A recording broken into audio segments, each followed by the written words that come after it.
Well, all eyes are on the state of Alabama today as voters head to the polls there in that special election to fill Jeff Sessions' vacant Senate seat. Republican Roy Moore facing off against Democrat Doug Jones. So what do the voters think? Pete Hegseth is talking to them. He is live at a place called Spot of Tea. It's a restaurant in Mobile, Alabama. Hey, Pete. That's right. Good morning, Ainsley. And if there's one thing we've learned in the last year, it doesn't matter what the pundits think and the hosts think in New York City. What matters are what the people think and the voters on the ground think as they cast their ballot. A very consequential Senate vote here in Alabama today. Polls open in just a couple of hours. And we've got two tables. We've got a pretty mixed restaurant here. We've got your Doug Jones supporters and your Roy Moore supporters, who we're going to get to. First, we're talking to Dr. John Dixon and Webb here, both of which are supporting Doug Jones. Sir, if you would, tell me why you support him. The issues are education, jobs, and health care. Doug Jones speaks to those routinely. Roy Moore is talking about that yearbook. Now, he is talking about that yearbook, which means for the first time in generations, and maybe not generations, in a generation, this is a Senate seat Democrats could actually win. Is that why there's so much enthusiasm? There's great support for Doug Jones for that reason. He's also a great candidate. Got it. Webb, why do you support Doug Jones?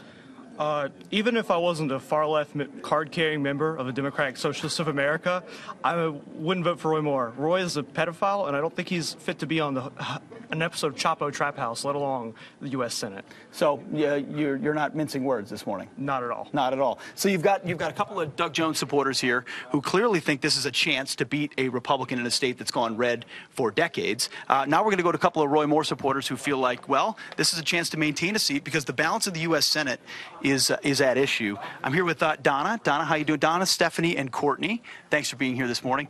Donna, you're going to work a poll this morning as well. You're supporting Roy Moore. A lot of accusations. You just heard it there about Roy Moore. That's what's at stake here. Yeah, and let me tell you, Roy Moore is a man of integrity, and he's been vetted in this state for years. This is something that, when all these accusations came out, I looked into it, and I looked at his personal secretary, his assistant, women that he dated. They have all, come forward and said that through the years that he has stood for integrity, and he's been very respectful for people. And these accusations are really a political hit job. Do you feel like the accusations are going to hurt voter turnout for Republicans here in Alabama? Possibly, but you can see, women in Alabama are not stupid. We're very smart. And we, most of us that have conservative values and that really love our president and want somebody to go in there and support our president. That's really what it comes down to. Doug Jones is not going to support our president. Stephanie, that's a great point. How much of this election is about President Trump and his agenda and making sure it happens? Well, Alabama showed. We showed up for President Trump, and I just really think that we'll show up for Roy Moore.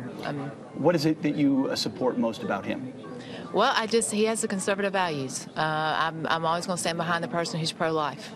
And that's what he is. Absolutely. Courtney, you can't vote, but you debate with your history teacher regularly. Oh, yeah. What do you make of this whole so much focus on a Senate run here in Alabama? I think it's really interesting to see how people are very much into what's going on in Alabama, even though they're not here and not experiencing it for themselves. So I think the people of Alabama very much may not just fall into what they think is going to happen.